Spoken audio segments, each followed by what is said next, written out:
Welcome to week 2 of Research Ethics. In week 2, you will have required activities that consist of your readings from the text, the discussion questions, and your individual assignment.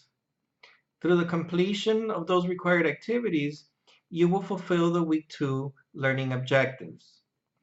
And the learning objectives are to discuss the use of quotation marks and their importance to your research. So you will be reading about using quotation marks.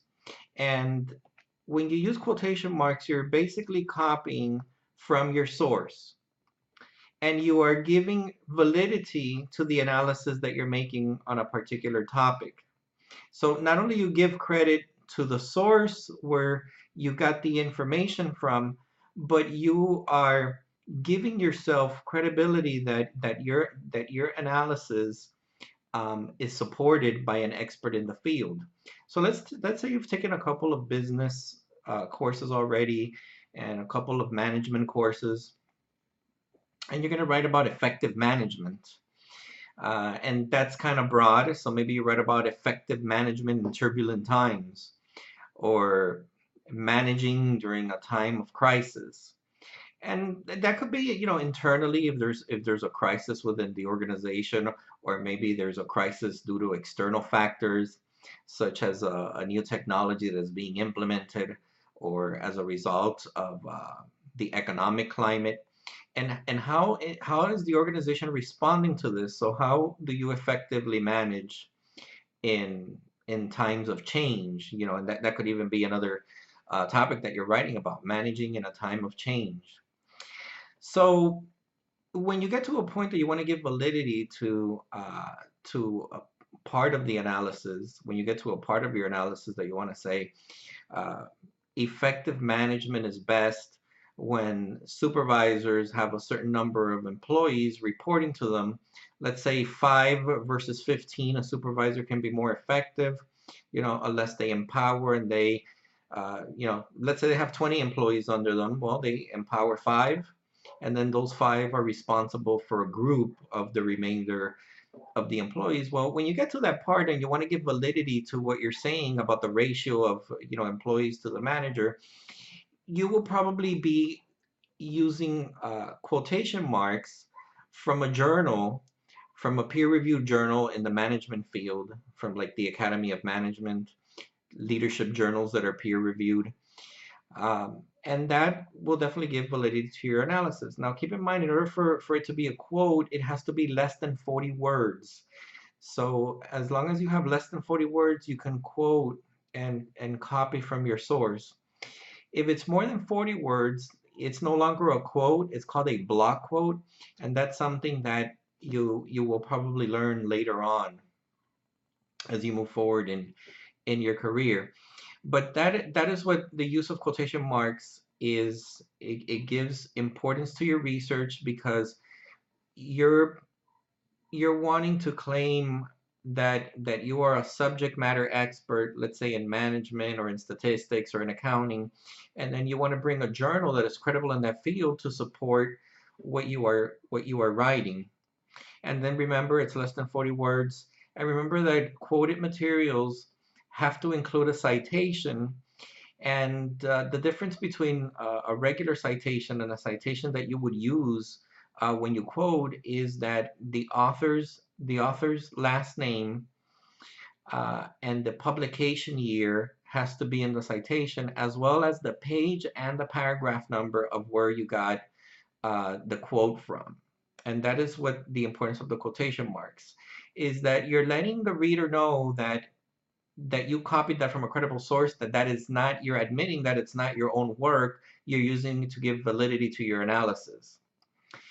And in the second learning objective, where you explain why one cites others' literary work as well as others' research papers, it supports the same reason why you would use quotation marks. The only difference is that when you cite others' literary work as well as others' research papers, is because you have said some of their ideas in your own words, or you have summarized something that they said in their work, but you're actually giving credit to them by saying, I didn't write this. This is my interpretation of what they wrote, and Johnson 2018 said it. And then the third learning objective, you're going to summarize the meaning of plagiarism and its consequences in academia and in corporate settings. And remember that plagiarism is any time that you take credit for work that was not your creation, it was never yours, and you're turning it in as your own. And the consequences, they vary. The first time that an incidence of plagiarism is detected when a student submits a paper is is done it's done with a lot of professionalism. When I have a doubt on whether somebody wrote something or not, what I do is I contact that person and I ask them questions about it. And if I see that in some way it was accidental or the student didn't mean to do it, and I look at the rest of the paper and I really see that the student is a hard worker, and what I do is I tell the student to be careful. The second instance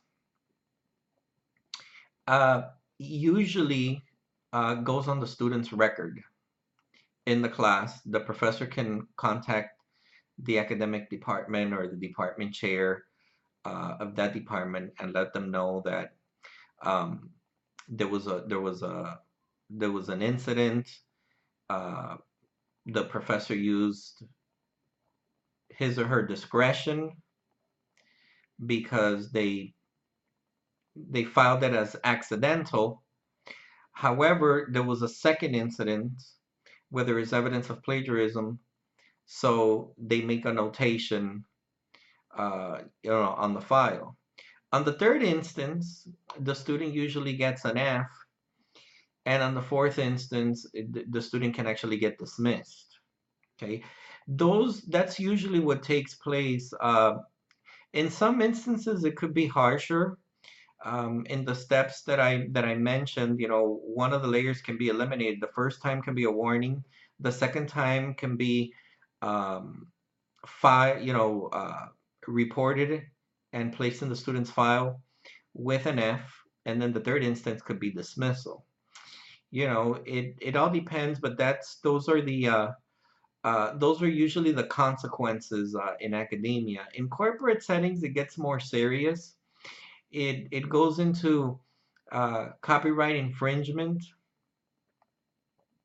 and using others' materials. It gets pretty serious. It can end up in fines. It can end up in court, and worse than that as well. Analyzing instances and consequences of self-plagiarism and reusing your own published work.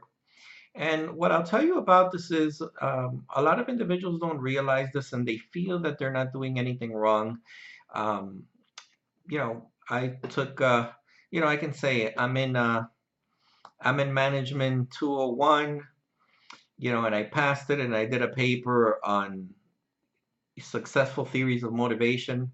Now I'm in, management 302, and we're talking about the different theorists and the importance of motivation in organizational leadership. So why can I take some of that information in that paper and put it on this one? Why can't I just take the paper and just change the name of the assignment and turn it in?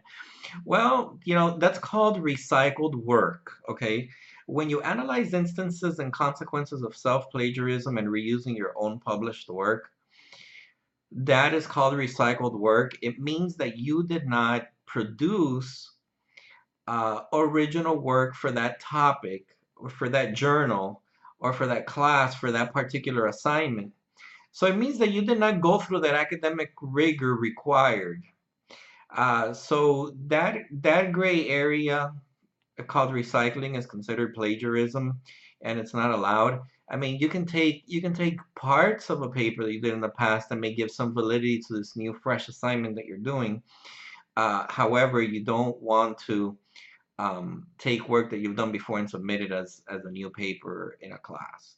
So you're going to definitely be reading about that in the Comstock textbook, and you're going to be seeing that that there are consequences for doing that. It can be brought to your attention, especially since um, in most institutions you have to submit your assignment to a plagiarism checker, and that usually the papers that you have submitted in the past always stay on the database, and it also matches databases from other institutions. So even if you submitted the paper at another institution, chances are that when you submit to a plagiarism checker, it's going to articulate and communicate with it and find that you have done that work before. So this is an area of caution. And I'll give you some take-home lessons as it relates to these learning objectives. Again, the attribute for using quotation marks is to indicate the words that you are copying from your source. When you cite, use parentheses or footnotes to reference your source. And don't self-plagiarize by failing to cite yourself when reusing your published words. And don't publish salami or duplicate redundant papers.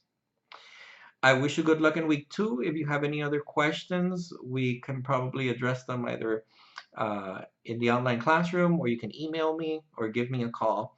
Um, I appreciate all the work you've done so far, and good luck in week 2.